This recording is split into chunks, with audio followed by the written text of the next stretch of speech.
উপস্থিত পটিয়াগাঁও সমজিল্লাৰ সকলোৰে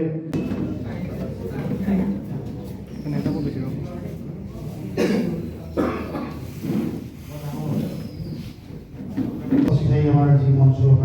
হৈছে বিশেষ মিউজিকৰ লগত জড়িত পুৰণি শিক্ষক আমাৰ লক্ষী ভাণ্ডাৰ হোটেলৰ একেবাৰে কনিষ্ঠজন পুত্ৰ শ্ৰদ্ধাৰ ফকীৰ ঘোষদেৱৰ কনিষ্ঠ পুত্ৰ অখিল ঘোষক সদায় গুৰু বুলি ভাবি আহিছে। ললিত আগৰৱালাক গান গাবলৈ মাতি অনা মানুহজন প্ৰথম উলিয়াই অনা মানুহজনে হৈছে অখিল। কৈছিলোঁ জেপিকাক মই গানটো শুনালোঁ। জেপিকাই ক'লে চোৱা মোৰ চব গান আছে, 700টা গানৰ ভিতৰত এটা গান মোৰ চব নাই, মোৰ চাই কোনটো গান গাব নেমাতি দিয়ে। তেতিয়া মই তেওঁ গানটো শুনালোঁ। গান শুনাৰ পিছত তেওঁ মোক ক'লে বাহ মোৰ পুৰণা স্মৃতি মনত পেলাই দিলে, বৰ ভাল লাগিলে, তুমি গীতটো গাবলৈ চেষ্টা কৰিবা। মোৰ কপাল ভাল, ডেৰমাহ আগত গানটো যে গাওঁ, এই গানটো জেপিকাৰ ওচৰত বাণীবদ্ধ নাই, গতিকে আমি কি কৰিব লাগে। অফিচাৰ ক'লে ভিডিঅ'টো মোৰ মনত আছে, কোনো টেনশ্যন নাই, আমি ৰিলিজ কৰি ভালকৈ বনাম। মা আশীৰ্বাদ আছিল আৰু অফিচাৰৰ আশীৰ্বাদ থকাৰ কাৰণে গানটো পুনৰাবৃত্তি হ'ল। জেপিকাৰ পৰহি গানটো শুনোৱা হ'ল গুৱাহাটীত। তেওঁ বৰ ভাল পালে। তেওঁ নিজৰ সহযোগীবিলাকক মাতি ক'লে চাওক মোৰ যিটো গান ৰেকৰ্ড আছিলে এই ল'ৰাটোৱে গান গাই আজি মোক আনন্দিত কৰিলে, ধন্যবাদ বোলো জেপিকাৰ। মই ধন্য হ'লোঁ। তাৰপিছত মই আৰু এটা গীত গালোঁ, মোৰ দেশৰ মাটিৰ গান, বহুত প্ৰিয় গীত আছিল। এই গীতটো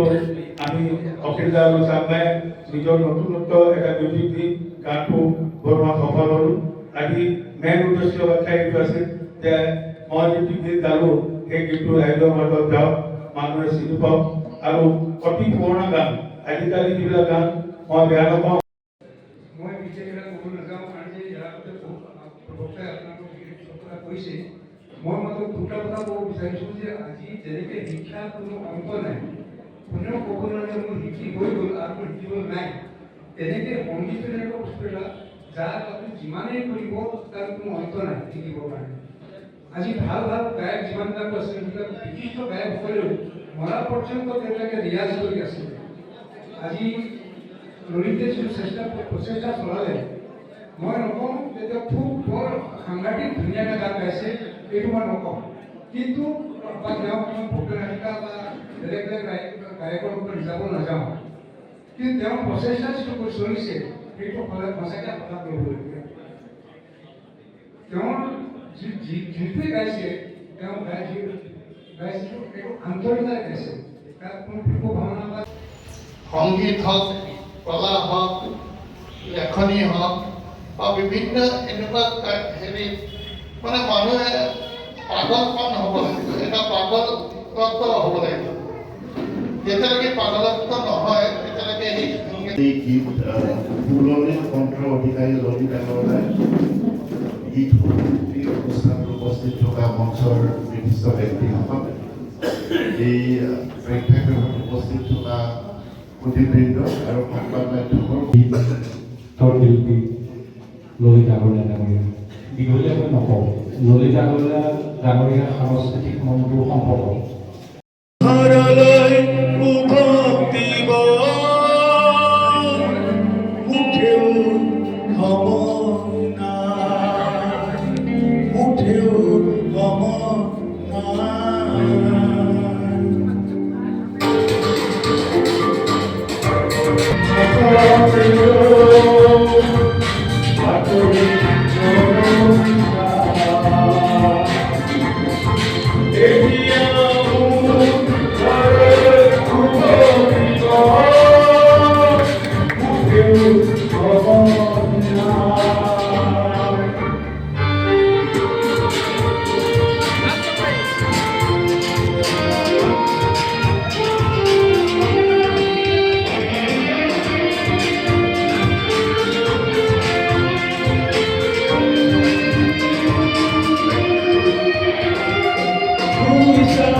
Pura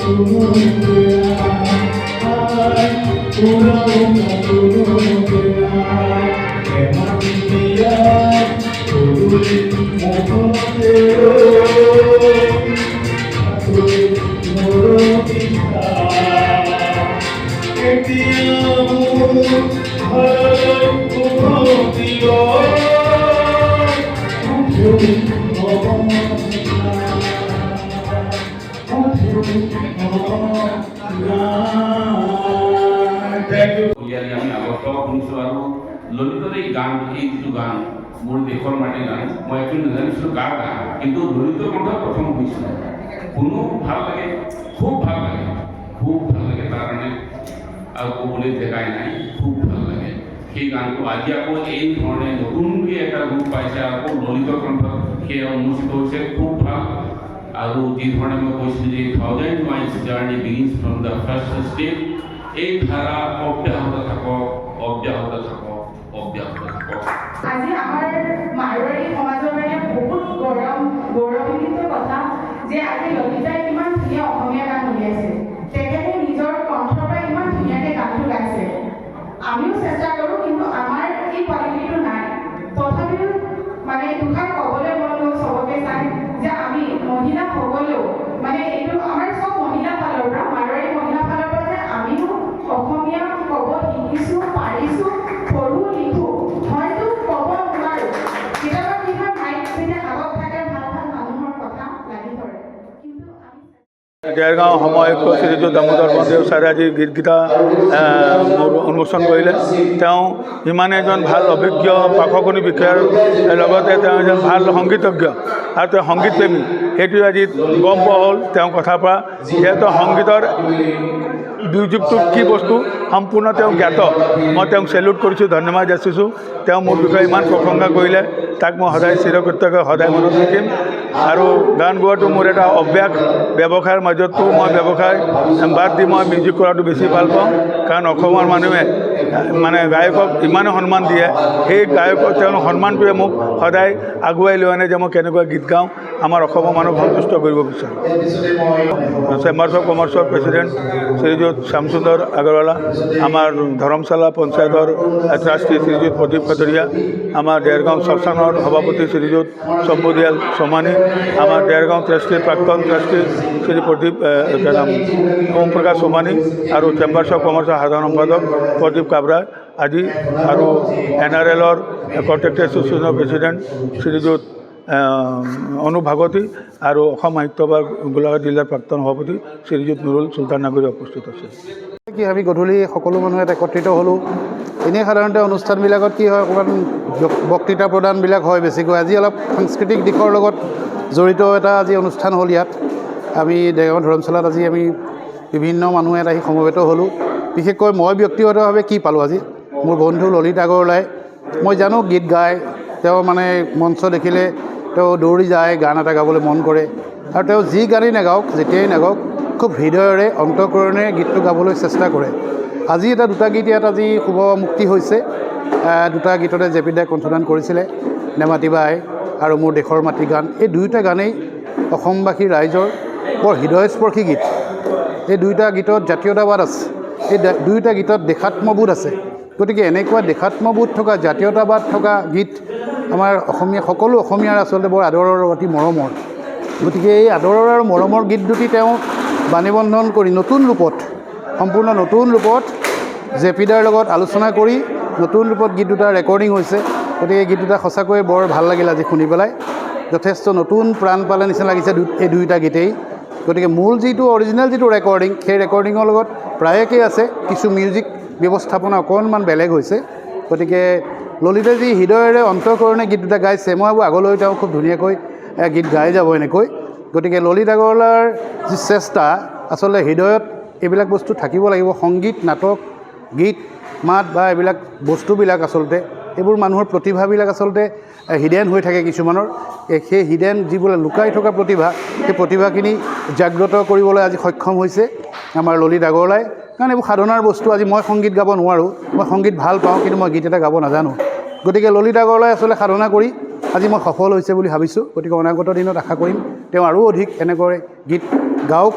অসমীয়া সমাজৰ বৃহত্তৰ অসমীয়া সমাজখনৰ জাতি গঠন প্ৰক্ৰিয়াত তেওঁ গীতৰ মাধ্যমেৰে তেওঁ যাতে আগবাঢ়ি যায় মই তাৰে আশা কৰিছোঁ আৰু শুভেচ্ছা জনাইছোঁ তেওঁক তেওঁ আগবাঢ়ি যাওক। এয়াই মোৰ আচলতে আজি এই দিনটোত মোৰ অনুভৱ নিজৰ। ধন্যবাদ। প্ৰথম কথা হ'ল অনুষ্ঠানত উপস্থিত থাকি খুবেই ভাল লাগিলে। আজি যিটো এক গীতৰ উন্মোচনৰ অনুষ্ঠান হৈছে, ললিতৰ গানটো মই যদিও আগত শুনিছোঁ আৰু কিন্তু আজিৰ এই অনুষ্ঠানৰ মাদকতা অলপ বেলেগ। তাক মই বিচাৰোঁ সি যিধৰণে সাধনা কৰি আছে এই সাধনাটো তাৰ অব্যাহত থাকক আৰু তাৰ গানৰ এই যাত্ৰা অব্যাহত থাকক আৰু উজ্জ্বল ভৱিষ্যতৰ কামনা কৰাৰ লগে লগে নতুন গানৰ আশা কৰিছোঁ তাৰ।